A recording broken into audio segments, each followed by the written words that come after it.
following takes place between right now and about an hour from now.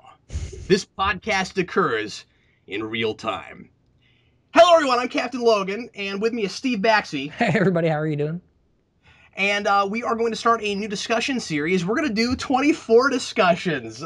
This is a show that I was really into a few years ago and was very excited to see come back. And Steve and I decided that we would do a discussion show on it. So let me preface this by saying that, first of all, I don't know how many of our viewers are viewers of the show. I've not taken a poll on this or anything. I don't know who watches this. And also, it is in a way the least geeky thing we've ever done a regular series on.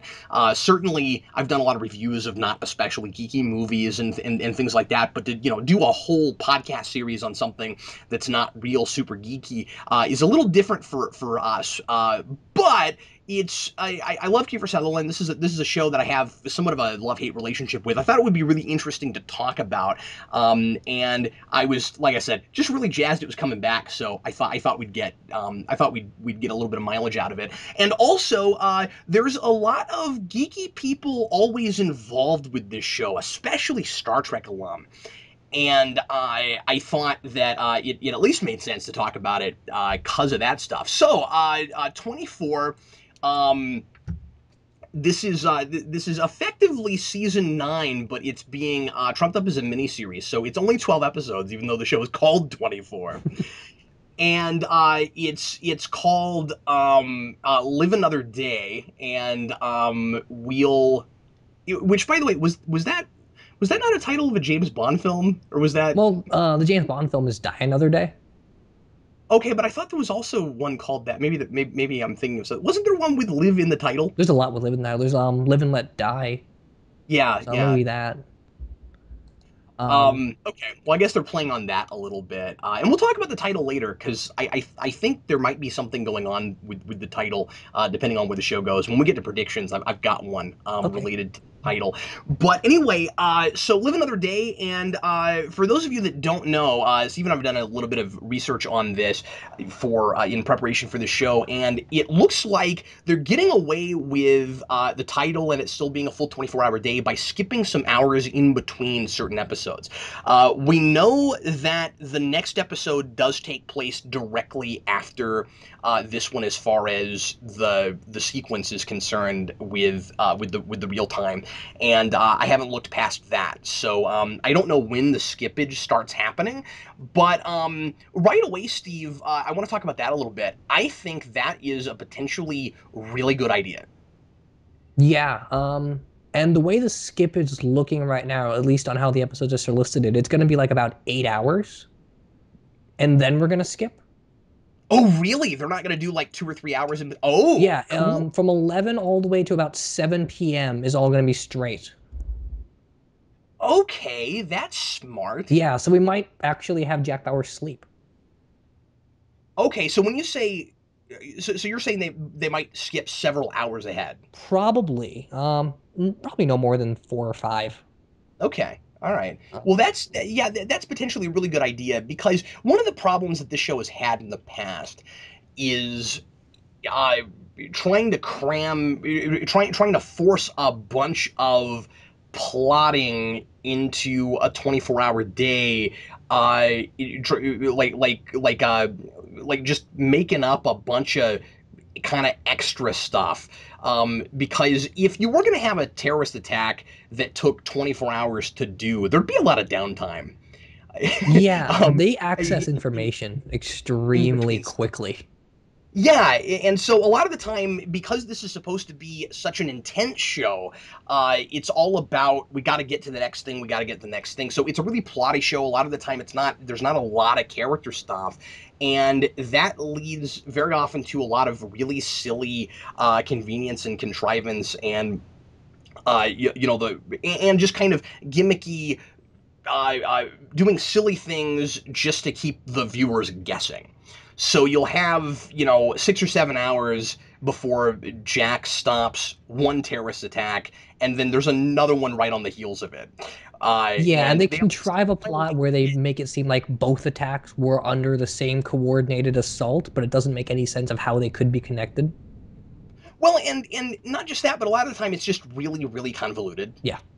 You know, where it's like, oh, well, that wasn't the real attack. We were just setting up for this other thing, or oh man, our attack failed. Season 7 had this in spades, right? Oh no, our attack failed. We better hurry up and do some other contingency in 2 hours.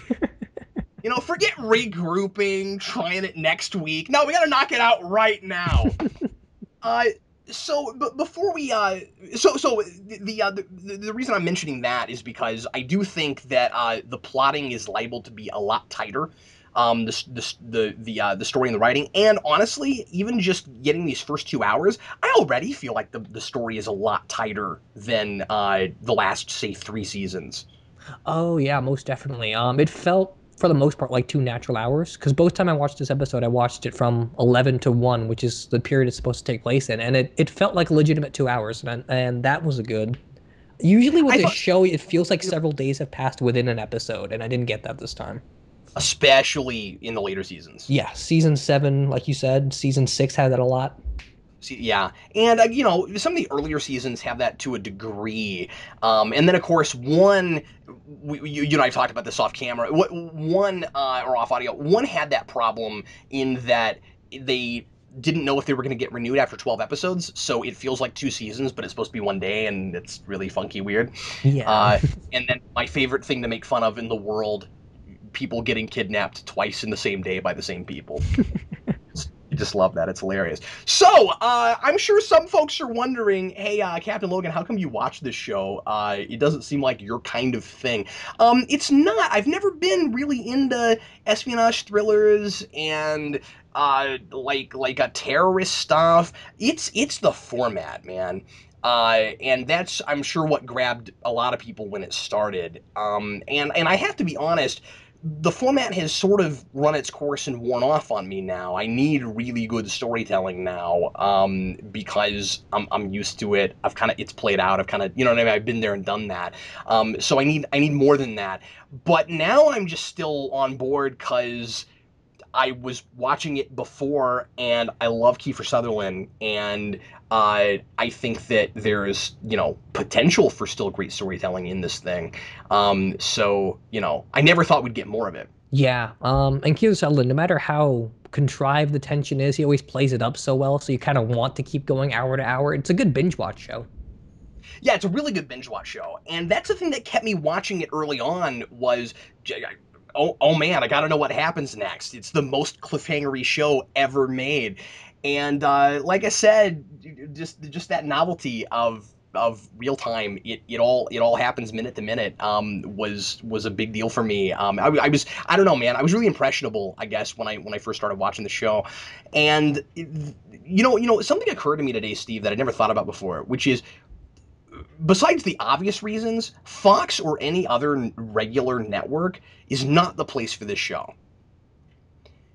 I I don't know. I don't know why nobody thought, instead of Fox or somebody, to pitch a show like this to like Showtime or HBO or something, Yeah, because you wouldn't have to deal with the commercial breaks. yeah, exactly. And those shows are already a little bit longer than standard TV episodes anyway. Yeah, exactly. Yeah, that's a good point.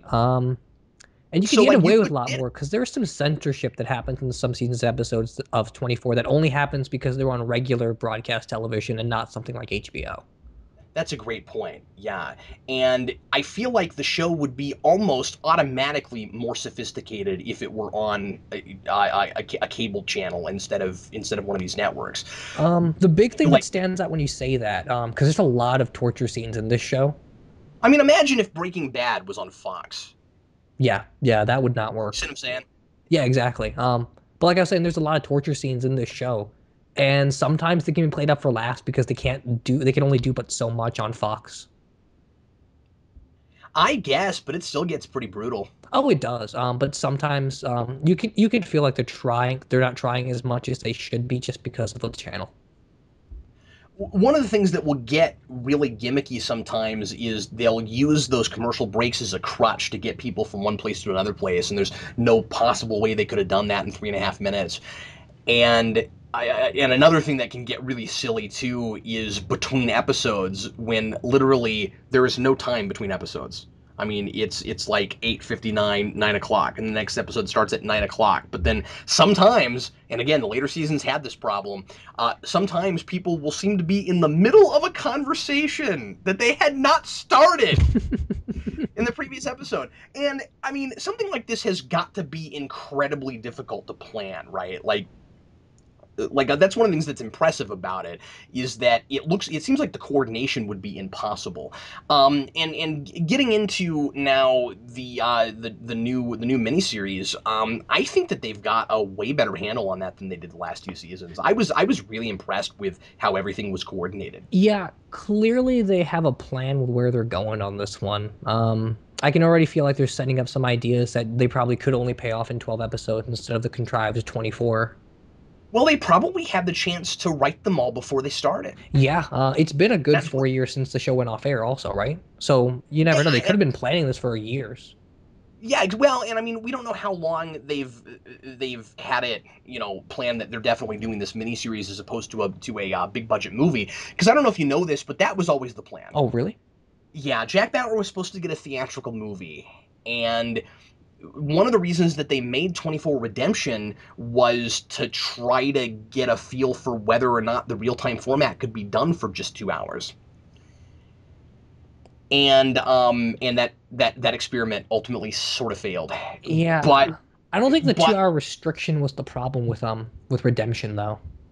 Oh, you don't? Yeah, because the 2 hour thing, I felt like they were okay with. It was the fact that so little happened and they didn't utilize the 2 hours as well as they should have. Well, and to be fair, it's not like we've never seen real time in other things, and it's not like we haven't seen movies where it's a simple enough story that you don't need to break between times, right? Yeah, exactly. I'm reminded of Phone Booth. Ironically, that was also I think 2001 when that was made, and had to be kicked back before they could put it out. They couldn't put it out the day they were going to because of September 11th. And it came out the same year that 24 did, and it was kind of a real-time thing too. And so I mean, like, yeah, 2 hours, if you tell this a simple enough story, ought to be easier. But with 24, they still sort of have subplots going on. It wasn't just there's this one thing happening. Yeah, and I believe there was even an X-Files episode that did the whole real-time thing. Oh, really? I don't remember that. Yeah, so clearly it's not unreasonable that it could happen. Run Will Run does each one of its 20 or 30-minute segments in real 20 or 30 minutes.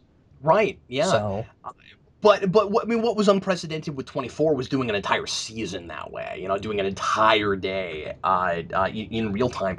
And so anyway, with the theatrical movie, there were a lot of ideas kicked around. And one of them, and this was the one I liked a lot, one of them was, let's just do a Jack Bauer movie that's not really in the 24 format and do standard narrative storytelling where time does pass. And just standard editing, but then at the half-hour mark, like in the third act, the last half an hour, the clock starts ticking. That would be really cool. And I always wanted to see that. Ultimately, or at least this is what I've read. It seems like this is what they decided to do. This is what they opted to do instead of the movie. Well, so it's like Kiefer Sutherland's getting a little bit older. We still want to do one more last hurrah with Jack Bauer.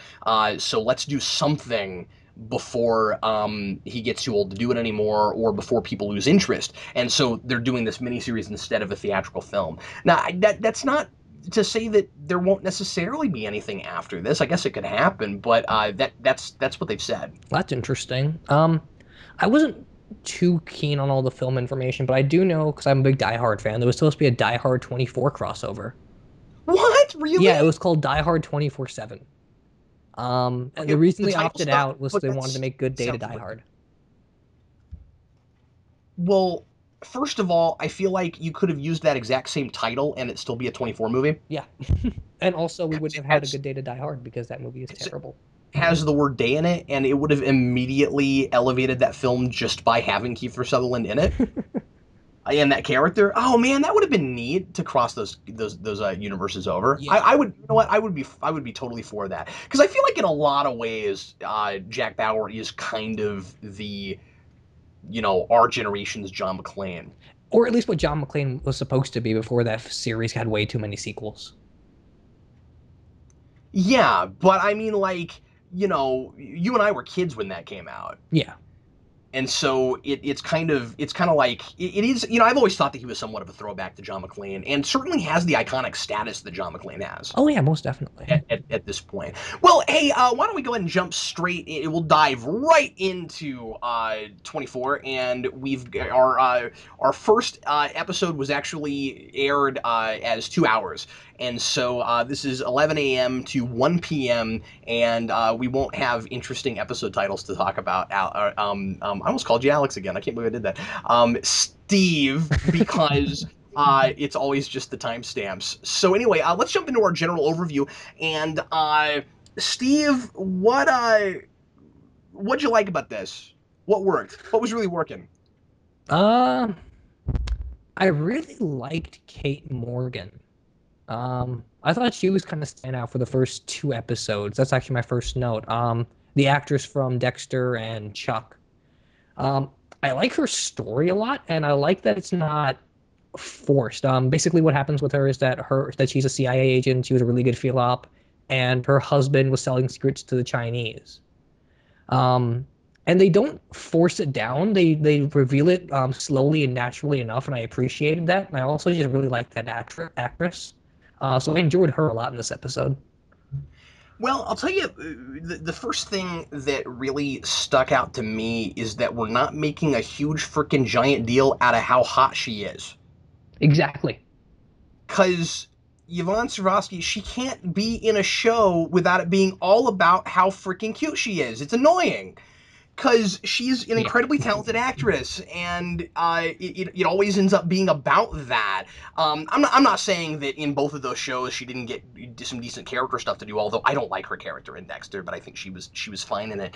But I'm just saying that, like, I always get the sense that producers keep her around in things for as long as humanly possible, just because she's incredibly attractive, and the shows get fixated on that. And in this, she's just another character, which I really like, and that's something that 24 has always done pretty well with their female characters, and I like that a lot with Jack and what is her name? The girl that gets killed in season 8. I know who you're talking about. Yeah, I know who you're talking about. This is not a show I know as well as other shows. But anyway, it's like on the tip of my tongue right now. But anyway, so she's introduced in season 7, and she and Jack have to work together through some really awful stuff all in one day, and she gets like buried alive at one point, and then she gets brought back in a somewhat contrived way in season 8.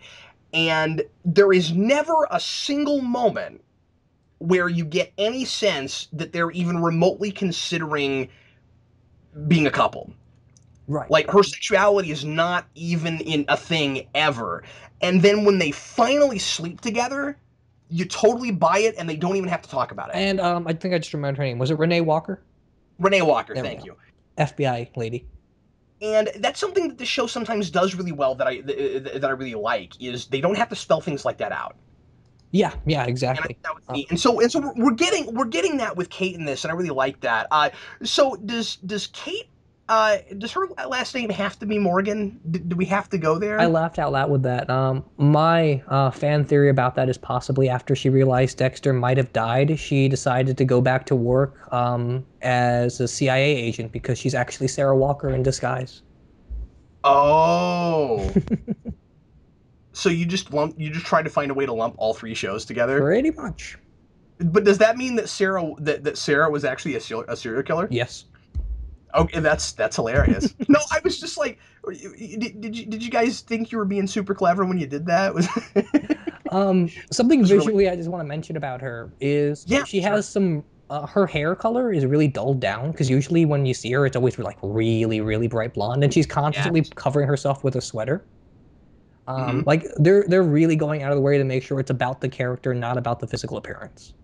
Yeah, I really like that, and I think that this is another attempt at doing a sort of female Jack Bauer, which you had with Renee, in that like she starts picking up on Jack's habits of just kind of torturing whatever he needs to, in order to get the information he needs, and not worrying about morality or ethics, and just doing what needs to be done.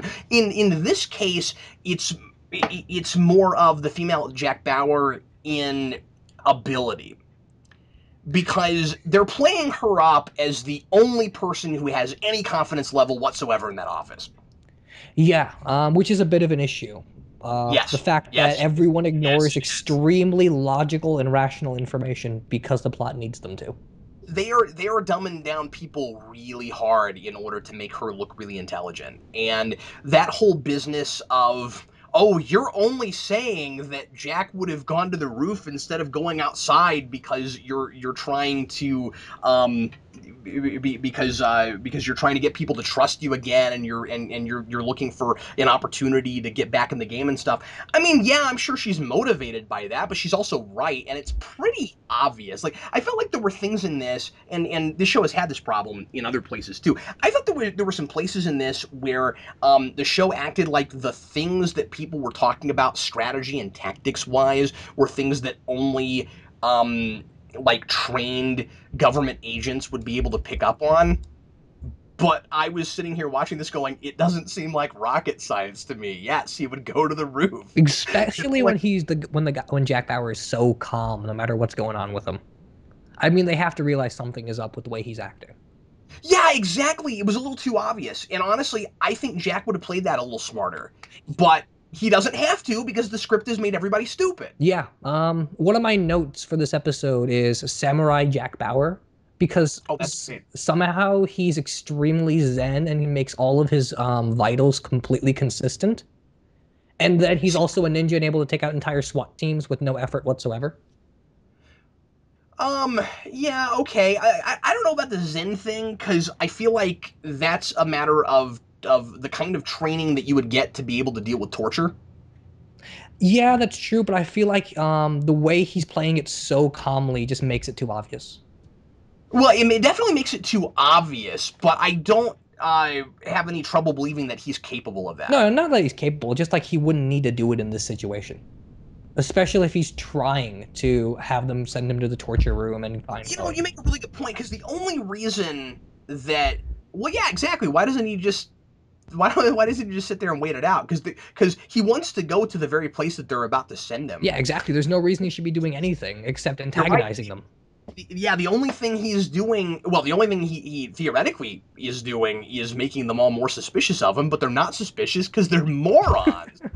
But they're only made moronic because, again, the script needs to make Kate look like she's a genius, and I don't think they had to do that. I feel like some just sort of smarter writing was in order, because they're throwing this director of the CIA building under the bus there, right? Because earlier in the episode, what is his name, Mark? Earlier in Yep. the episode, he's got that moment where he tells where he tells one of his field agents, that is new there, that he needs to that he needs to stop criticizing her and learn everything he can from her before she leaves, and that what happened with her husband wasn't her fault.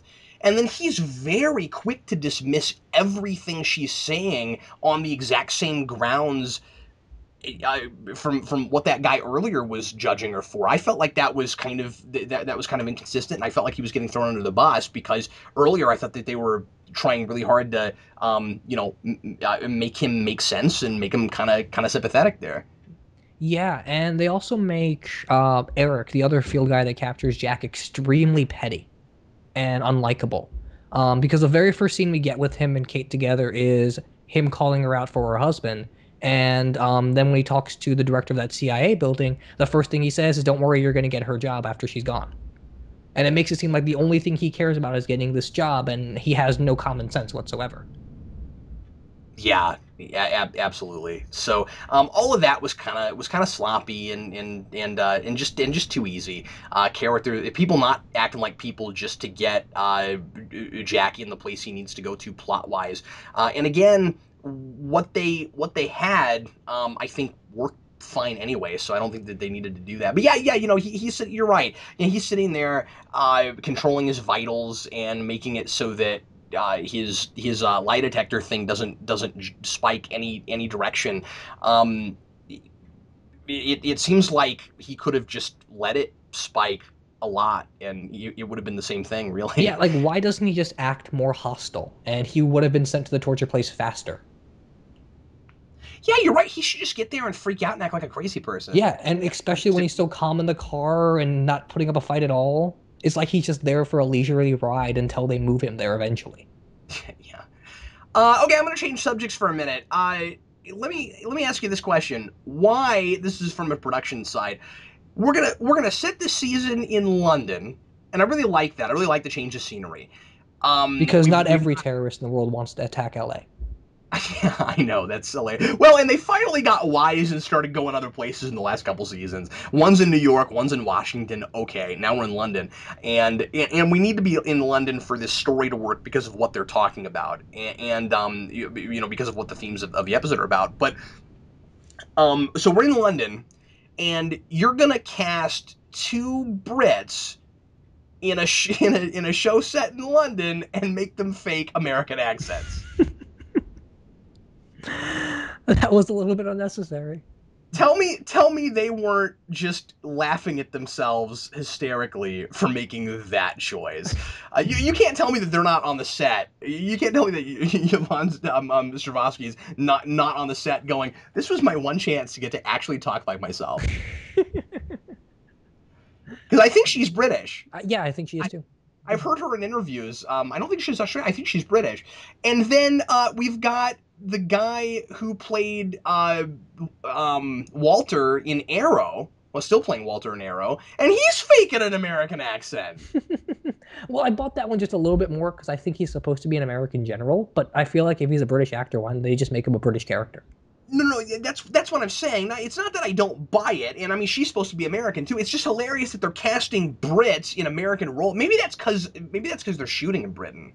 Maybe so. So they're just casting more in house there. I didn't even think of that. That could be it. But you've clearly got actors that have worked on American shows in America before. Anyway, I just thought that was really funny. I'm not even complaining. These are great actors, and may I say the cast for this is Oh phenomenal. yeah, the cast is absolutely fantastic. Even no matter how bad a scene might get, the acting always elevates it in this.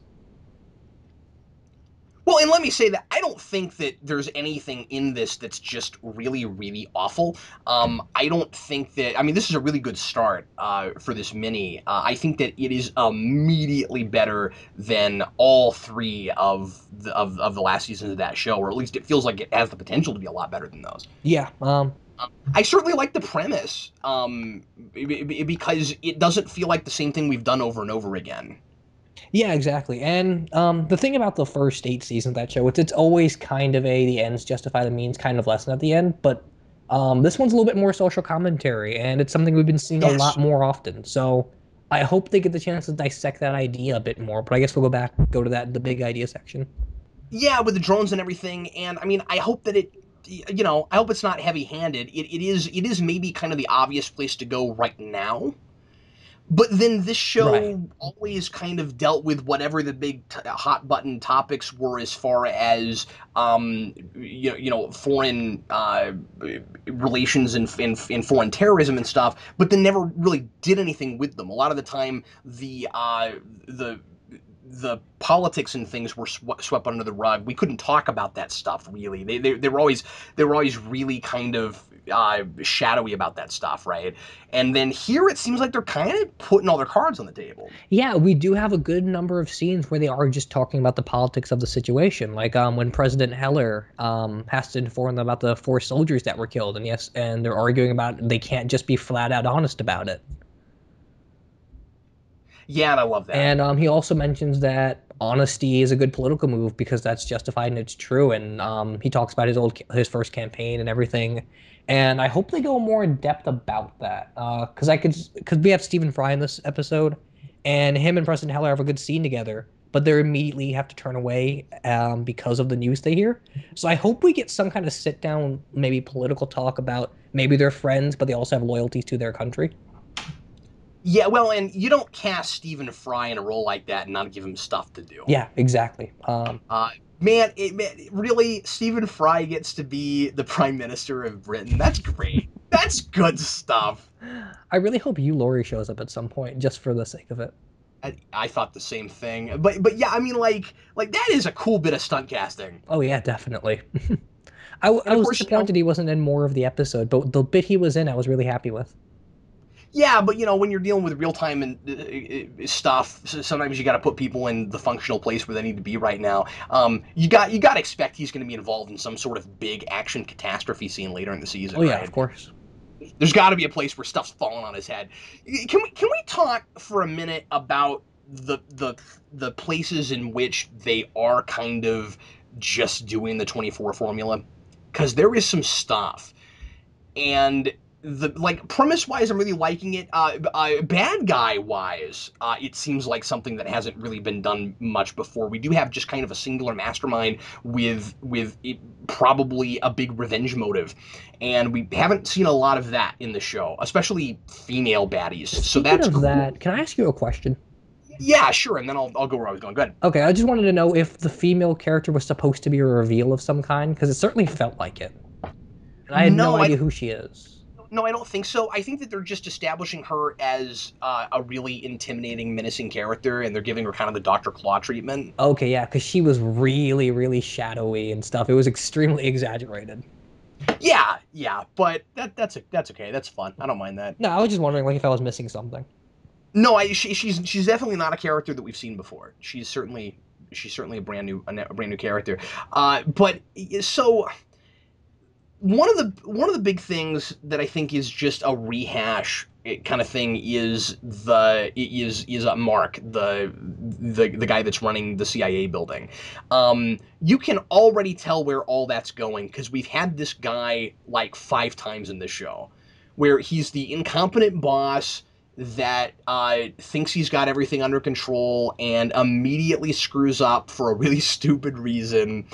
And then probably will get fired like 5 hours in. Or he's a double crossing or doing something else. Because that's really what happens in every season of 24, where at least 1 or 2 people in every end up being agency always double crosses them. Yeah, there's always some kind of mole. I think it'd be cool if we could get away from that formula this season. I hope so. I don't think we need it. Because I don't know how. By the way, yeah, the head of the CIA you're talking about, his name is Steve Navarro, and Mark is the Secretary of State guy that's been with Heller. Oh, thank you. Yeah, I'm sorry, I got my names mixed up. But yes, that guy seemed like pretty much exactly the same character as the head of CTU in season 8. Yeah, exactly. he's the same guy. He feels a little bit like the boss from the first couple of seasons, the first 3, Ryan Chappelle. He feels a little bit like that, where he doesn't understand the situation, and this is bigger than him, and they're gonna have to teach him a lesson about how things work in the field. Except that Chappelle was a lot more arrogant and had a much more biting kind of attitude. Yeah, but I think this guy has some arrogance coming to him. Honestly, I think that that he's not really just a very fleshed out character yet. I kind of don't have a sense of him, because like I said, I feel like 15-20 minutes in, he's kind of sympathetic toward Kate, and then all of a sudden she has a theory and he's like, no, I don't want to hear that. And I'm like, oh, all right. And he has that scene where he's interrogating Jack, and he just seems kind of pompous about it. Yeah, I suppose so. Okay, so I guess I'm jumping all over the place. I'm gonna go down my notes more linearly now. I thought it was really silly that we had a teaser in 24 of all things. Yeah, and we don't start until 11:06. Yeah, but the clock has already started. They just don't show it to us yet. It's just belated. And that was really strange because I don't know if you had this. That whole time I was going, okay, is this in real time? Or is this going to be like a flashback from days or months ago or something? And then Kiefer Sutherland's voice comes on. They do the regular clock thing, Yeah, that and threw then me and also. then he says 11:06 to 12, and I'm like, really? That's really silly because we're exactly 6 minutes in, so the clock has been going. Why did we do that? Anyway, Yeah, I just thought that was it hilarious. threw me a little bit too. I was confused about whether or not I'm supposed to be paying attention yet. I mean, I guess they did it just to. Uh, Honestly, I'm not sure why they did it. I mean, I guess they decided they wanted to make a big deal out of look, it's Jack Bauer again, and we finally get to see him again, and they wanted to show him before the clock. I guess I don't know. I'm not sure why they did that. It just seemed kind of a weird, arbitrary choice to me. The clock's a little different. Yeah. Although before we jump into that, I did want to mention what you were talking about earlier, where they capture him at 11:05, and then 11:06 when the clock starts, they skip. It's like they skipped a conversation, and they got him into the car, loaded in, and they had that argument in headquarters. Oh, okay, so it's not quite in real time. They skipped a whole minute. No, I mean they didn't skip. They felt like they skipped like a couple, or like 5, 10 minutes, or at least a conversation in between that teaser and the opening of the episode. Yeah, but what's weird about it is that I mean, I looked at my timestamp and like we watched a 6 minute scene. Yeah, it's just a 6 minute scene, and then the scene right after the teaser, I don't think connect.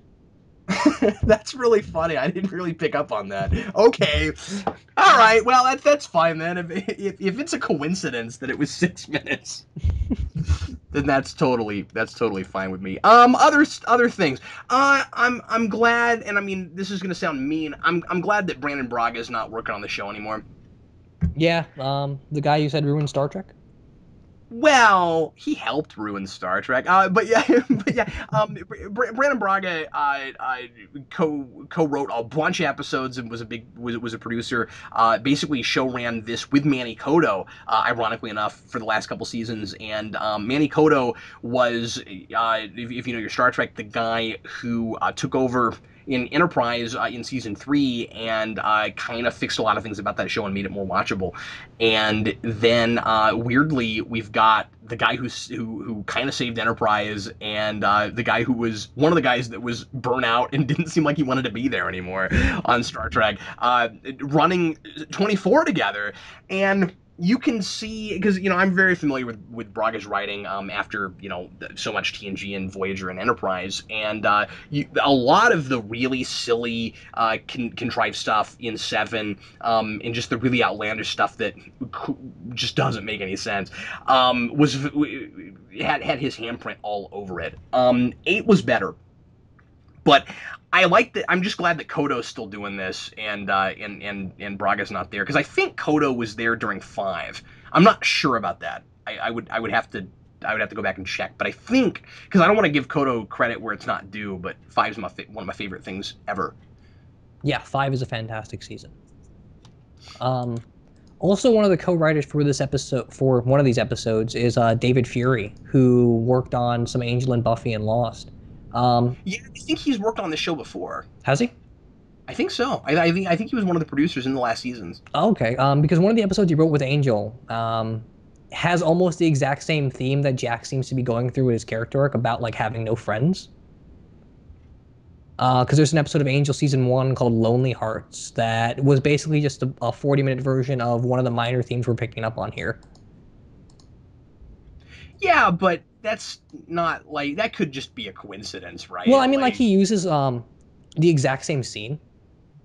oh really? Yeah, I, where I mean, I've seen that, but I didn't pick up on that. well, he has that mini argument with Chloe, and it's kind of scene for scene something that happens with Cordelia and Angel in that episode. Okay. I mean, I've seen that. I didn't really see it like that, but okay. Uh, where else do you want to jump on into this? Chloe's new look is hilarious. Yeah, punk rocker Chloe. It's not working. I don't think it's. I think it's really weird. I Well, mean, she says she has to change it because she's in disguise in London, but I feel like she stands out more. Well, okay, that's a good point, but I also feel like she's kind of trying to own it too, right? Like She's she's got really a this. skull tattoo and everything. I know that was going. The skull tattoo's going a little bit too far. I just feel like she's she's owning that a little bit. It's like okay, I'm kind of against the system now, and I mean she comes right out and says that, and she's very anti-authority right now, and she's kind of going back to what anti-authority was in the mid '90s.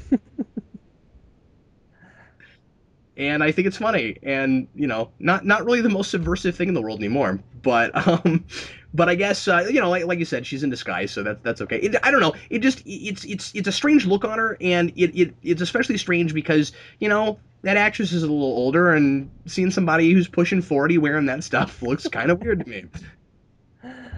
I mean, she doesn't So look that I old, just but it's certainly kind of funny in context. I just think they're really over the top with it. Yeah. I kind of laughed out loud when I saw her for the first time. Um, do you want to talk about John Boyega's character? Because I had a little bit of an issue as far as time wise of what was going on with him. All right, go ahead. So he's controlling a drone and it accidentally gets hijacked and kills four soldiers. In between episodes, about 15 minutes passes. In 15 minutes, the military police come in. They detain him long enough for him to get kind of pissed off about it. They check his flight key. They check it twice and go through key by key exactly what happened, and then come to him and talk to him in about 15 minutes. Yeah, I thought that was all too fast too. Yeah, it's kind of hilarious.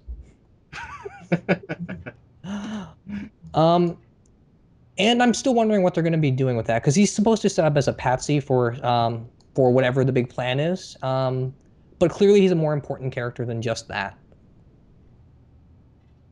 Well, I mean, I don't know. It's 24. I don't think you can assume that. I think he could just as easily get killed in 4 or 5 episodes. Yeah, maybe so. But I feel like he's going to factor into something maybe. Who knows? Yeah, and I hope so because I mean, that guy's doing a good job, and I mean I feel bad for him. It's too bad that he was somewhat incompetent, or this would have never happened to him. Yeah. But yeah, I mean, like he's being set up, and I'm kind of surprised actually by how fast things are moving already. That we already kind of know we don't know the motivation for the big villain yet, but we kind of already know what the attack's going to be. Yeah. It looks like in protest too, like at least the reason for this specific drone attack, and we know the methodology and the hacker and everything. We got a lot of information in just 2 episodes. Yeah, and I thought that was great. I think the pacing is fantastic. They've already told us that they have this technology to take over like 10 more drones, and Jack had intel that there was going to be an attack on the president. So we have to assume that a drone's going to try to kill the president. Yeah. And pace wise, did you have what I have where because it was playing 2 hours together, even though they have like the 24 title credits split, it felt like just a 2 hour movie and not like 2 separate episodes of television like some seasons of 24 do?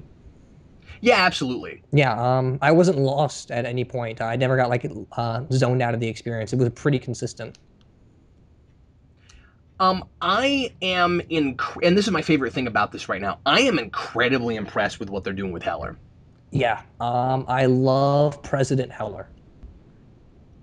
Um, Actually, one of his scenes is going to be my favorite moment coming up, but his acting is fantastic, and the plot line with him and his growing dementia is really interesting. Yeah, and you can't help but feel for him. It's when we're dealing with these themes of lies and secrets and what authority has to keep from the public, and then he's saying let's be completely transparent at the same time as Chloe's saying we can't trust anybody in the government anymore, and the one person that wants to be fully transparent is the president of the United States. Is that realistic? Not entirely, but it's nice to have that kind of optimism Yeah. in something like this. And also, I like that he's. Sorry, I'm jumping around. I like that he is still having to do some sort of morally ambiguous things that he doesn't love that he has to do, but he recognizes that it's not a black and white world. So even though he has that kind of idealism, he's also using drones and he's uncomfortable with that, and like it's complicated. I like all that. Yeah, and fundamentally, he does disagree with Jack about the government should be more transparent and not keep secrets, but he's not afraid to do what he has to do, like you said. Um, Yeah, I mean, and it's interesting because let me say this real quick. It's interesting that this season, above all others so far for me anyway, I feel like you kind of need to know this show. Like every other season of the show, for the most part, I feel like maybe with the exception of Seven, just because of the whole Terry coming back thing. I feel like most of the seasons of the show are pretty easy to jump into if you have no history with it whatsoever. And there's a lot of continuity stuff in the season so far, just in those first 2 hours. yeah, just a With lot of thematic carryovers. well, yeah, thematic stuff, and also just personal details. If you're not going to appreciate what Mark, and I mean the actual Mark this time. I know who I'm talking about now. I the guy who works for President Heller. You're not going to appreciate that he's trying to keep Jack Bauer a secret from Heller and from his daughter, if you from Audrey, if you haven't seen 5 and 6. Yeah, him And, talking and about how distraught she is a really good scene. yeah, it is, Um, and I thought that was really sad. That she was almost catatonic for a long time. and she also plays it like she's still kind of recovering. Yep, I thought so too. I thought that there's a little bit of emptiness in her eyes. Yeah, and how dryly she delivers some lines, and just how slow she seems to move around. She's trying real hard, but she's a little bit drone-like. No pun intended. But yeah, like there's a fair amount of real character stuff here. I feel like like we're talking about how the pacing is good and it's fast paced, and you want the show to be really intense. But they're also taking their time with the character stuff. Yeah, and relatively speaking, for 24, it's actually pretty subtle. 24. Yeah, yeah, I agree with you. Um, no, I think Heller is a fascinating character, and like all of the. So obviously, this is a season about keeping secrets and who you have to do that with. I think it's interesting that Heller and Mark are both keeping different sorts of secrets away from each other, even at the same time as as the president wants to be fully transparent to the country at large, to the world at large. This idea that nobody can fully get away from being tactical, and after all, it's a show about being tactical, and so he Yeah. he won't he won't come right out and tell Mark that his dementia is getting worse. And so I think it's not going to be more than a couple of hours, right, before everything comes out on the table, and they're both like, "You shouldn't have kept secrets from me." And I get the sense that might just be because, at least keeping the secret is because he's president now, and he has a big reference for that. Because we get in season 5 where Jack has to plan to dethrone President Logan, and part of the Yeah, reason Heller double crosses him is because he said this would destroy the seat of the presidency. And you yeah. get the feeling that he doesn't want to be weak just because it wouldn't look good, but because it would be bad for the president to look weak and be sick. Yeah, I mean, it's an impossible responsibility. You can't think about just yourself. The office is bigger than you. Yeah, and you're getting a lot of that in this performance. Just one Yeah, technicality about that, though. I feel as yeah. though if the president has dementia, there's no way someone would not challenge him and take over as president. Didn't happen with Reagan. Well, that's true, but like this guy is like really, really missing his facts and says 3 deaths instead of 4. Like they're getting into some pretty serious, almost scandally issues. Like if he slips, have to be kicked out of office. Sorry, you broke up there. What was that last sentence? I just said if he slips up now and there's even like one scandal, like if he said three to the actual parliament in London, he would have to be kicked out of office.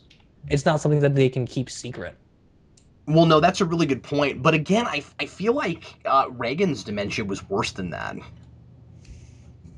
That's fair, but it was also disclosed.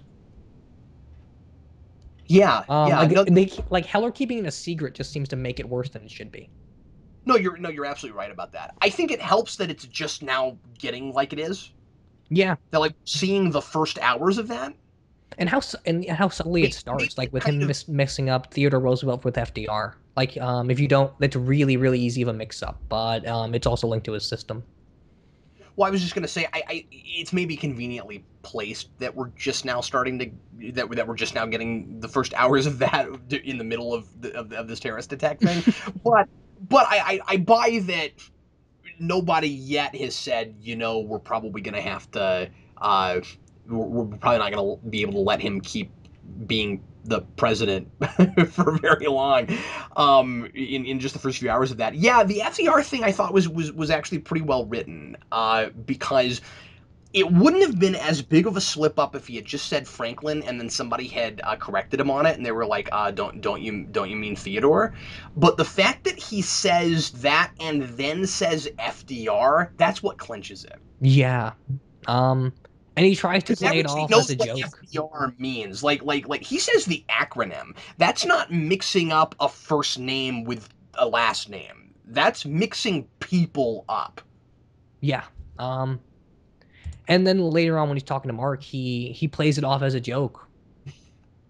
Um, just to show that he's trying as hard as he can to be greater than to overcome what he's going through. And then he even talks about the stress is making it worse, and he's trying his hardest not to look stressed. Let me look through my notes here and see if there's any other major things we wanna bring up. Okay, so you get to the end of this, and just before we stop the clock, we have to have somebody stab somebody straight through the ear. It's a Um, good cliffhanger, if nothing else. all the way through the head, because we haven't had anything that shocking or gruesome yet, and this is 24, so we've got so in our opening act we must have something like that. I was like, that's that was a little more gruesome than it had to be. Yeah, most definitely so. I Um, was like, did it have to be? But maybe they were also establishing how ruthless that character is. I was not surprised in any way whatsoever, though, that girl was involved with the big villain and the whole mommy thing. Okay, it's probably her daughter. None of that surprised me even in the slightest. And frankly, again, some dumbing people down. I thought that guy that was working for her was kind of a moron for not questioning that his girlfriend seemed so totally comfortable with the horrible things that he's doing. yeah, it's like they were She's just telegraphing so, how bad she was from the beginning, and he just didn't pick up on it. yeah, he's just a moron. Like she's hanging all over him and stuff. And I mean, like think about how weird this is. You've got this girl who's like, no, stop doing your terrorist thingies for just a moment so that we can go have sex in a bathroom. Because I mean, like, and it's creepy, and I think maybe they thought that they would kind of I distract us and subvert our attention, and subvert our expectations, by just having her be really strange and creepy, and because she's like, oh, was that on the news? There was that you? Did you kill those people? Yep, I killed those people. All right, so when are we having sex? She played it up in the wrong way. Yes, Um, yes, she did. But yeah, so that didn't surprise me in the slightest. I was like, there better be something going on with her because this is a sort of twisted that I just don't even believe. right. But again, it's a good enough cliffhanger to go to the next episode with. Okay, Um, you mentioned something earlier that I want to argue with you on because I love arguing with people. And hooray. yeah, well, you said that you thought that it was a little bit too easy how Jack took out all those CIA agents all in one room like that. And my thing is, and honestly, I'm not arguing with you that it's kind of silly, but I don't think we agree on why. Um, I buy that Jack can do that because everyone underestimates him. Like, the reason he can do that is because everyone just like thinks, oh, he's one guy, we can take him out, and then they're just not very smart about it, and then they just all get taken out. Like, this has always been a problem with the show, especially the last couple seasons, because everyone should know that this guy is basically superhuman and can do no wrong and knows everything. Yeah, he will never be shot unless the prop requires him to be shot. No, and he's read the script, so he always knows what's coming, and he's 5 steps ahead of everybody. Yes, he also knows how to run faster than time. Yes, I mean that is Jack Bauer. The man has superpowers. He is a superhero. This is just a clearly stated fact. So, but in all seriousness, yeah, there's some things that he's done in saving the country and stuff that not everybody knows about, and I think that there's that they might even play with that a little bit in this season with all the things that have been covered up and stuff. Sometimes good stuff gets covered up too, and you don't have all the facts, and so they think he's a terrorist, but of course he's not. Although I do have to say that he does some really, really morally reprehensible things at the end of 8, and we're kind of just sweeping under the rug that he sort of turned into a serial killer there for a minute. Right. Because he kills a girl in cold blood, and I don't feel like they ever really resolve that. And at the end of 8, they kind of go back and play him like he was in the right all the time, and that it wasn't really about revenge, even though 3 hours earlier it was all about revenge. And they kind of let him take the moral high ground and stuff, and I don't care for that. So now that we've got more of the show again, really hard, especially because it's piggybacking right off of those events, it's really hard for me not to feel like I don't know how sympathetic of a character Jack Bauer is anymore. And the show, I think, wants me to kind of forget that he had that moment where he didn't care who got killed. And he just executes somebody right in front of him just for the sake of revenge. Like, I don't know. I don't think we should forget about that. I think that's important. But man, like people, you had that whole thing with his deposition in season 7. We know a lot about this guy. He should be the most famous person on the planet. And people are still underestimating him. I don't buy that Jack Bauer could be undercover for 4 years. I think he would be the single most famous person on the planet. Oh, he totally would. But I guess to go back to that argument, just real, a part, like, my whole point about that is that it's just extremely silly. But they call Jack Bauer in this a really high-profile target. Every time he's on the run and he comes back in the next season, someone underestimates him, but he still gets the crap beat out of him. Like in season 5, or season 4, whatever it is, the new head of field ops meets Jack, and he gets his ass kicked, and I'm sorry. No, that's all right. Go ahead. Okay. But he gets beat up really, really easily by this new head of field ops, and he's pinned down until someone kills this field op guy, and that happens to him every now and then.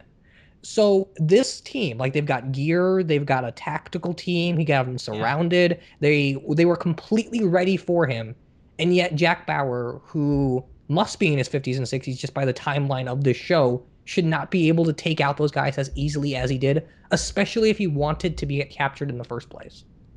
Yeah, that's a fair point. So that takes me out a little bit. Like, just immediately how he opens up and he starts ninjaing people. And he has never done that before. It's usually so much more brutal than that. Yeah, no, you're that okay. No, that's a fair point. And also, to your point, we're only 2 hours in and he's already gotten shot. Yeah. Like, this guy is not flawless, but that opening plays it up like he is. So. Well, let's go ahead and go on to best moment, worst moment. We're already an hour into this. What was your favorite moment this episode? I think I made reference to this, but when President Keller is practicing how to address Parliament, and he screws up and says 3 people, and then Mark is trying to hit him with harder questions, and just how sad he is about it, and then he stops and says, "I remember his name," and says it perfectly. I love that moment. Well, and like, it's really sad to see a guy like this digressing the way he is.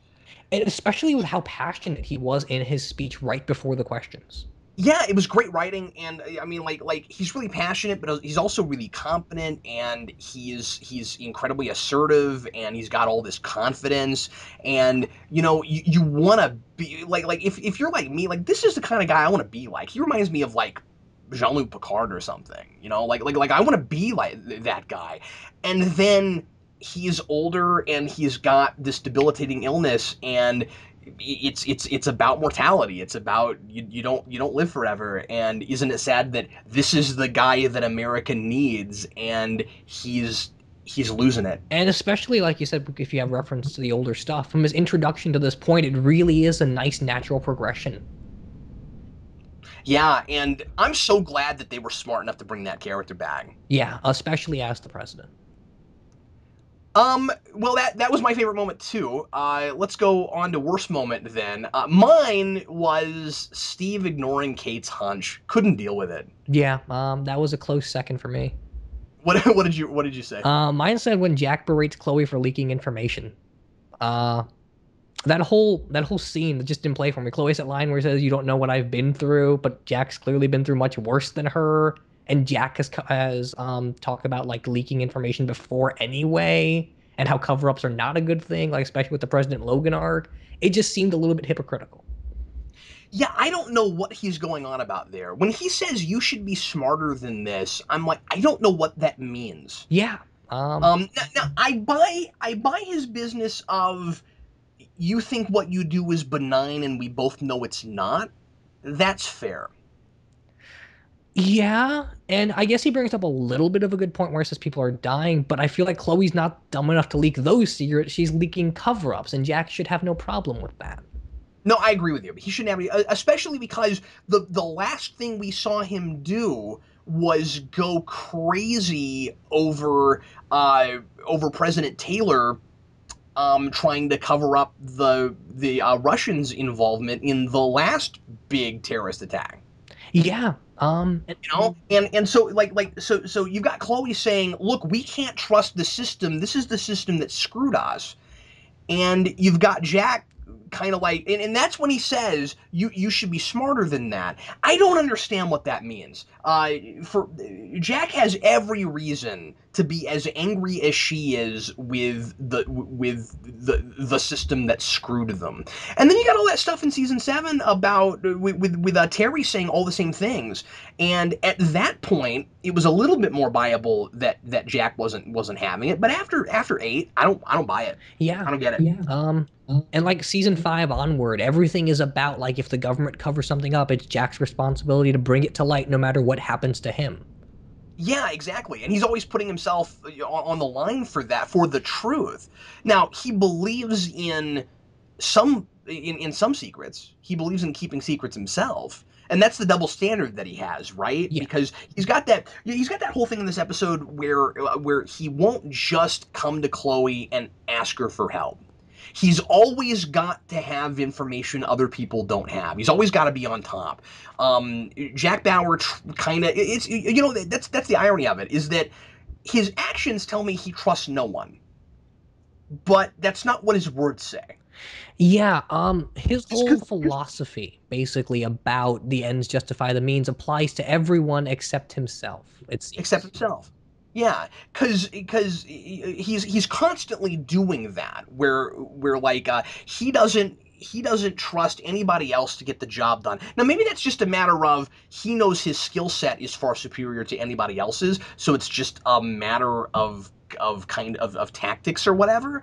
But it's still kind of strange, and Chloe ends up being right about it because he says, and I didn't understand this logic. He says, well, I can't just. He says this to the guy he's working with, the crazy guy that's got scars from people he murdered.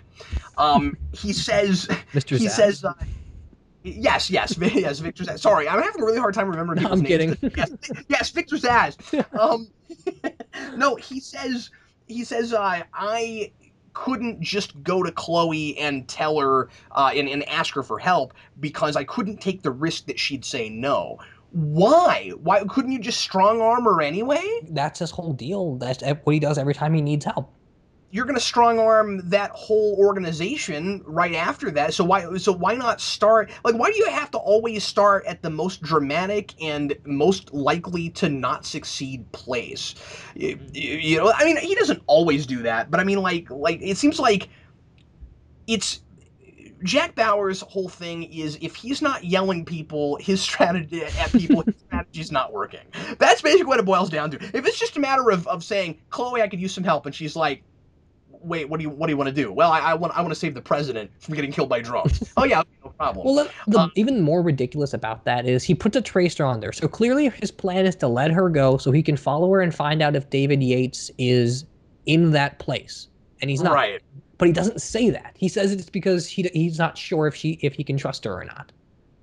Yeah, but and again, double standard, because he's been working with her for years and years and years.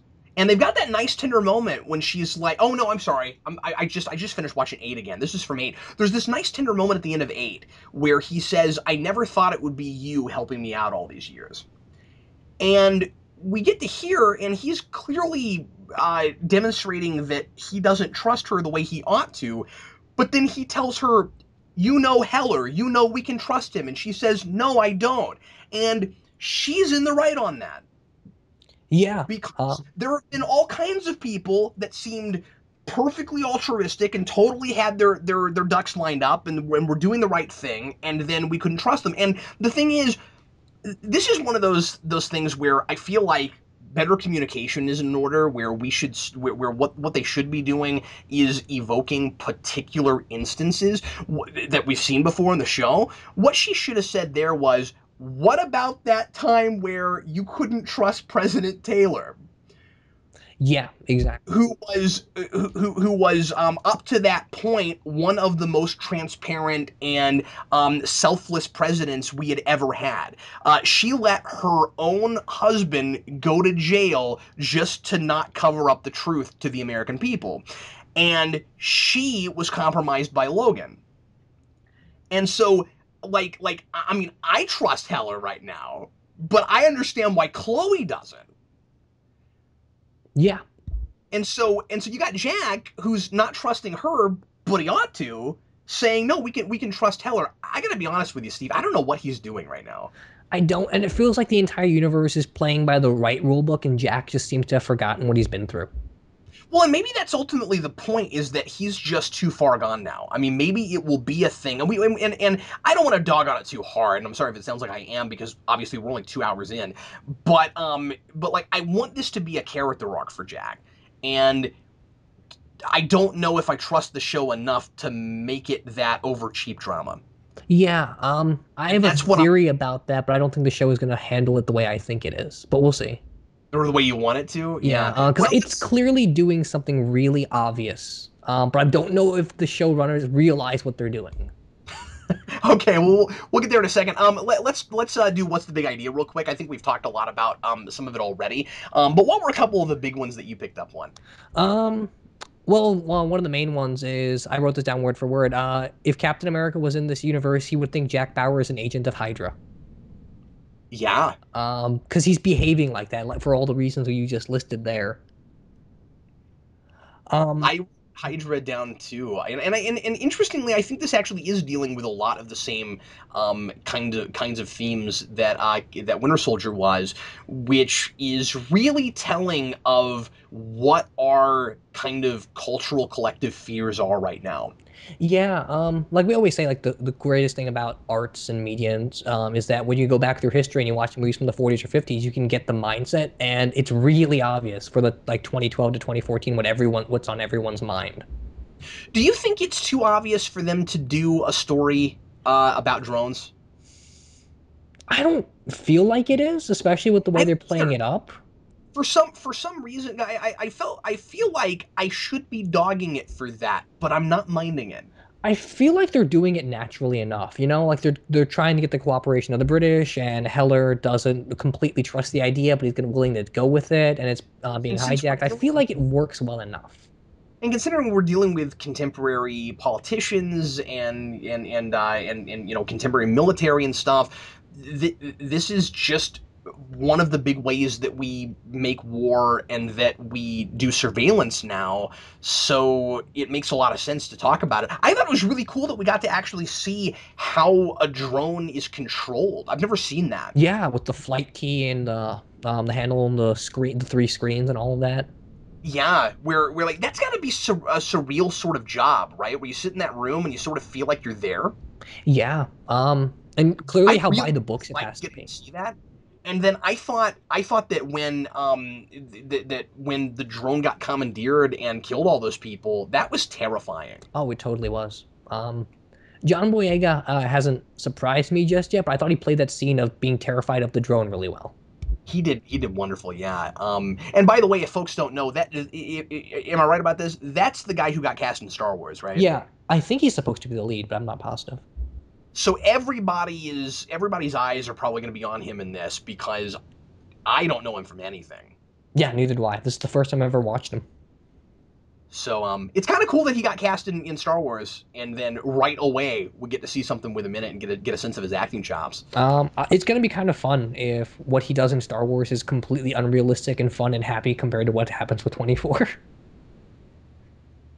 Yeah, one of the things that I think this season, getting back to big idea, one of the things that I think the season is dealing with really hard, and I think again piggybacking off of stuff from earlier seasons is just the general notion of what America's role in the world should be. Yeah, And the idea that America can be seen as this great wonderful force for good in the world, or it can be seen as a big giant bully that just takes advantage of other countries in order to get whatever it is that its people want right now, the people that are in charge. And that there's a throwaway line that that guy who gets killed by a knife in his ear says earlier about wanting to go to a country where the currency isn't determined by like an oppressive country. And I was thinking about that real hard in that scene. yeah. And I really like that with Heller. He wants to be completely transparent, not just with Americans, but with the world. And he's prepared, even though it's against the with like laws and treaties, he's prepared to hand over the soldier that killed the four military to the British for questioning because it's the right thing to do and because it's about more than just one country right now. Right. So anyway, that was the big stuff that I picked up on. Let's go on to guest stars. We've talked about a lot of folks already. So we mentioned Stephen Fry. And of course this show is weird when it comes to like main cast and guest stars because it's kind of hard to separate them. But we talked about Stephen Fry. We talked about Colin Salmon, who is Walter and Arrow. Did you write down anybody else that you think is worth talking about that we didn't mention already? You talked about the drone guy. The only other actor that I thought is even worth noting is the guy who's constantly talking with Mark, giving him all the information. He's Ross McCall, and he's from Band of Brothers, and he's really underutilized in this show. Okay. Because he doesn't have enough to do. He's fantastic in Band of Brothers. I've never found 24 to be an especially quotable show. Yeah, I had a really tough time finding some. And so we'll do favorite line, but I honestly didn't really have one. I wrote down. For me, it was more of a matter of speeches. Yeah. And this is a big speech show, and I love speechy shows. So when early on, I mean, we already talked about that scene where he's preparing for the debate, but earlier, way earlier than that, when Heller has that whole speech where he says they're going to respond to honesty. I really liked that. Yeah, that's a great speech. I wanted to write down speech, but I wasn't sure if that would take too long, so I picked just two kind of comedic lines. Yeah, okay, cool. One was really early on with Heller where he says, well, thank you, Mark. When you retire as my chief of staff, you're going to be a real place in jeopardy. Yeah. And then there's a nice exchange between Kate and the IT guy where she's basically fired and she says, "Do it on my authority," and he responds with, "You don't have any authority." Right. But that's about it. Because like you mentioned, the speeches in this episode were really good. So Okay, here is a new little segment that we're gonna do in this show, which is the real-time cheat moment. The biggest moment where they seem to cheat the most with the real-time format, where something happens way too fast and it can't possibly have happened. Steve, have you already revealed yours? um, I mentioned one of them. Okay, what else? What else did you have? I had the scene where Chloe is in the car and the FCI agents are coming after her. Literally 4 seconds pass and she gets out of the car and I have no idea how. Oh man, I wasn't watching it quite that close. That's great. Because I watched it the first time I saw it, that was the only scene that stuck out to me. So the second time I saw it, I paid attention to the clock. Like, how much time did she have between the CIA showing up and her getting out of the car? And it's 4 seconds. That's hysterical. So Okay, well, yours beats mine out of the water completely. I thought Jack and Chloe got to Bashir's location at the end kind of fast. yeah, that's fair. Um, But yours is amazing. I guess mine's just kind of nitpicky. The thing with 24 is that I always notice the car things, and I feel like that's just a format of the show. Like cars seem to travel at light speed when they want to, and at turtle speed when they need to. Yeah, exactly. So, If you need them to get stuck in a traffic jam, then they will. But if they've got to get to a place really fast, then three and a half minute commercial break. That's what they're for. season one, it takes 15 minutes for or basically half an episode for a helicopter to get to where Jack is. The very next episode, 2 minutes in, it's already halfway back home. I also want to keep track of the number of times Jack gets shot in this season. Oh, okay. And he's been shot once, so we're going to keep account of that. Okay, so he's been shot once. He's been shot once. Yep. So I wrote that down. And also we'll have to give bonus points for whenever someone shoots him and he wanted it to happen. if that ever happens again. Maybe we should also keep track of how many times he gets out of a shootout with no bullet wounds whatsoever, even though that's impossible. Yeah. Again, it's if they need him to get hurt for dramatic effect, he gets hurt. Yeah. And if it's not important right then it doesn't happen. Let's now do the Geek Connection. Of course, this is not a comic book show. Usually on our discussion series, we do comic book references. There are no comic book references because it's not a comic book show. So we're going to do a new segment called the Geek Connection, and anything that seems remotely connected to fun geek things, we will bring up. And we already mentioned Walter from Arrow. We already talked about Sarah from Chuck. One that I noticed that could be a reach, but given who some of the showrunners are on this, I could be right about this. One of the bad guys is named Adrian Bashir, and Bashir is the Doctor in Deep Space Nine.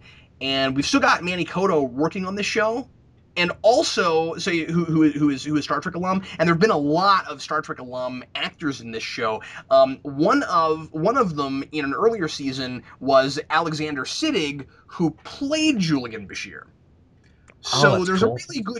there's a really good chance that guy was named after Dr. Bashir from Deep Space Nine. Yeah, you're probably right. That's really cool. Did you pick up on anything cool like that? I picked up on two things. One is Joseph Milson, who is in this episode, and he's also in Casino Royale. He plays one of Bond's informants in one of the earlier opening chase sequences. He's only in that movie for a few minutes, but that's basically what I had. And also, Chloe has an Alienware laptop, which is a gaming laptop, which basically all gamers buy. So I thought that was kind of funny, that she might be a closet geek. Well, that wouldn't even remotely surprise me with her. But yeah, that's about all I have, because we basically mentioned all the other ones, like Walter from Arrow and Stephen Fry, of course, who's been. I also wonder if Chloe had a whole goth phase when she was in high school, and maybe she's just like regurgitating back to that. You know, she might have, because she has a weird personality disorder when she first shows up. That's true. Maybe that's what happened. Maybe she's just trying to relive the glory days while also being in hiding. Okay, let's do predictions real quick. We probably already mentioned a few things. Like I said earlier, I think Mark gets fired like 4 hours from now. Yeah. Or not Mark, Steve. I did it again. Yeah, Although Mark can get fired too for some of the things that he's. I mean, he's keeping the whole Jack Bauer thing from them. That's not going to set well when Heller finally finds out about oh it. yeah, and we know Heller's going to find out about it. And it's probably going to lead to a confrontation between Mark and Steve. Well, he'll probably find out about it while people are shooting at him or something. Would be my guess. Okay, this is my big one. I think there's a really good chance that Jack Bauer finally gets killed in the show. Yeah, that was on my notes too. I feel like it's the perfect place to kill him in. I think that's where all of this is going. Yeah, he seems to be relieving a little bit, at least a bit of a death wish. Yeah, I mean, I I mean, he's always had that thing of, as long as I get the bad guys and stop the world from blowing up, I don't mind if I die. But I think it's also important to note that this is the first time that we've really heard them play up this notion of World War III, or like the destruction of all society. It's usually contained to a city or at least our country, but here there's all that talk about, oh man, the end of the world, and they don't mean like nukes. Uh, they mean that if something happens to the president on foreign soil, it could be the beginning of another huge world war. Right. And I kind of wonder if they can go any bigger than that. No, And so probably not. it would be the time to kill him, because they're not going to go any bigger than that. No, no, definitely not. And we also don't know if they have any plans to ever do any more of this show, considering this is a miniseries. It's not another 24-hour, season, and they did this instead of a movie. So I don't know, man. I mean, like Kiefer Sutherland in interviews has always said, "I'm just here to serve the story, and the real star is the real-time format." And so, I'm at the mercy of the show, and I could get killed at any moment. But of course, he can't, because he's the guy. Yeah, I also feel like even if they wanted to do something after this, I don't think Keith Sutherland would be up to it at that point. Yeah, this is really striking me as a big last hurrah sort of thing. Yeah, and another big thing, not to get too Batman-y or anything, but I feel like the way they're playing up the rest of the world, at least in those first two episodes, it seems to be heading in a direction where the world wouldn't need Jack Bauer's methodology anymore, or at least that's what they want to push. So even if the world isn't a perfect place at the end of the season, at least they're getting the big ideas of what the world should be out there. So it'd be a great place to kill him if it's also the end of his way of doing things.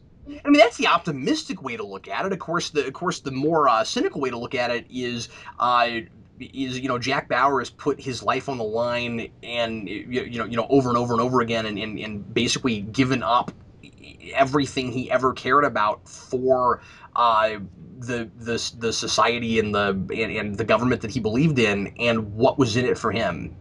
How was he repaid? And there's nothing left for him anymore. And so, like, he doesn't really have any reason to keep fighting. Like the only reason he's fighting so hard for Heller, I don't think it really has anything to do with his worries about what might happen to the world. He says point blank, I owe these people. I owe this family, and it's a personal debt thing. I Yeah, really don't think if it was Heller, he would be doing anything. yeah, especially because he doesn't seem to have any stake in anything anymore. He literally has no connections outside of that one debt. Yeah, it's really sad. And so I mean, like, there's some optimism there with Heller, but it'll be interesting to see where it all comes down on it at the end, because the way I'm reading it right now, and again, I don't really get some of Jack's philosophy right now, but the way I'm kind of reading what they're doing story-wise is Jack fought for a world that doesn't exist. Yeah. And So anyway, I think they kill him at the end of this. I hope they do. I feel like that's the smart way to go about this. Because I'm not sure what kind of ending could really top them just killing Jack Bauer. Well, and I mean, I know this is going to sound really weird, but after all of the times that they had convoluted nonsense of faking his Like death, 3 or 4 and times in the like series. a million times, and getting horrible radiation diseases that he shouldn't have been able to come back from, but at the last minute his daughter shows up and gives him her blood, all that sort Quitting of stuff. heroin in 24 hours. Yeah. Yeah, after all of that stuff, this being a show that made a really big deal very early on out of this is a show where actions have consequences and people really get killed. It seems like your main character really needs to get killed in the line of duty. I feel like he's managed to survive far too long. Like his luck has got to run out at some point. You can only do the Captain Kirk thing for so long. And I ultimately wonder if, even if they don't kill him at the end of the season, wouldn't it just be rational, or at least for him, rational to just kill himself because he really has nothing to live for at that point? That would be the most depressing thing in the universe, wouldn't it? It would be, but I feel like he's in that place right now. For the show to finally at the very end of all of it, I have this statement of nothing I did mattered, and all of those people that I tortured and killed for the greater good, none of it mattered, and now I'm committing suicide. Boy, if they go there, I'm gonna have a hard time not slitting my own wrist, Steve. I just like that's wow. No, I don't think they'll go there. No, probably not, but it seems like it's in his character at that point because he doesn't seem like he's in it for anything anymore whatsoever. Boy, but like what would that say about him? What would that say about the show? You know, 'cause, I mean, the show has often, I mean, it got repetitive and formulaic, but especially early on, the show did a good job of convincing me that there are situations where I don't know what else you would do. Yeah, And that those moral compromises really are necessary, and I don't want that to be true, and I want there to always be some better way, and the show is saying that just life is hard, life is complicated. Sometimes there is no good answer, and it comes down between breaking your ethics or letting millions of people die. What do you do? So I mean, if at the end of the day the show 9 seasons in says, yeah, we were wrong. And I'm not saying that Jack Bauer always does the right thing. I'm not saying that. Well, I'm not saying Jack Bauer usually does the right thing. I'm saying that Jack Bauer is almost a superhero in that he makes the ultimate sacrifice and I mean, yeah, he makes the ultimate sacrifice of throwing away his own morality, his own ethics, and being the bad guy when he has to. yeah, and he has that speech in an episode where he's just pretending to be with a terrorist group, but someone from CTU recognizes him, so he has to convince them that he's not with them anymore. And he gives this speech about how he had to compromise himself so much, and he never got anything for it except branded a traitor and a killer and lost his family. And even though he has to do it to convince someone else and lie, you could tell that that's really what he's thinking. There's more than a grain of truth there. Yeah, this is a character who's kind of been mentally broken over the course of 9 seasons. Yeah. And yeah, what does that do to a person? Yeah. And does it take your humanity away? And to an extent, I think at this point he feels he doesn't have much humanity left because he keeps saying in this episode, "I don't have any friends." Yeah, exactly. Man. Well, anyway, the other thing is, and this is kind of obvious, but the other prediction I had is the assassination attempt is obviously going to be with a drone. Yeah. And I'm gonna guess that is some sort of poetic justice with this villainess. Yeah, most likely. She's trying to get back at America for something, or maybe Heller personally. It'd be cooler if it was Heller personally, but who knows? It would be. Sometimes with a show like the masterminds are usually like ex-soldiers or something, so maybe she was one. Maybe or maybe the mother of one. Yeah, the mother of one or something like that. She probably has some connection to someone who was killed in a drone strike, or probably experienced one herself and barely survived or something. Yeah, precisely. Well, why don't we go ahead and go on to trivia now, and Steve is going to give us a trivia question that has something to do with previous seasons of 24, and I'm going to do a trivia question that was actually from the episode. So, Steve, go ahead. All right, so we mentioned a lot of characters from other shows, and we have Walter from Arrow. And there was another big actor who was another mainstay in Arrow who was also a villain in an earlier episode of 24. What actor is that, and what is his name both in Arrow and in the show? Can you give us a season, or is that giving too much away? He comes in really early on in the season he shows up in. Okay. I guess I can just hint at it's in the earlier half of the series. I don't right off know. Oh, okay. Well, we can talk about it right after this because he does a great job. Yeah. I'm gonna have to noodle that. That's awesome. Okay. Okay, good question. Thanks, man. My question for this week, this is one of those things I wouldn't usually ask, but I feel like such a big deal is made from Steve out of Heller. He's supposed to remember this guy's name, so I feel like we should remember this guy's name too. The question is, what was the name of that British soldier that President Heller couldn't remember? You say that, and I don't remember it either. He's important, Steve. His name should be written on your heart. He's important, and he was the father of 3, so he's important. So anyway, what was that never on screen character's name? And anyway, I want to thank everybody for listening to 24 Discussions. This was a very, very long podcast, but we were covering basically 2 episodes. And considering that usually on our discussion podcast, we cover one episode, a 45-minute episode in a full hour, I feel like we did pretty well. And we also had that opening 10-15 minutes just explaining or setting up 24 before we got into this. And talking about how we felt about the show on the whole. I felt like it was important to do that. Yeah, of course. Because I don't think a lot of people on the show, on this specific group, probably watches 24. Yeah, that's exactly what I was thinking. So I thought we'd delve into it a little bit.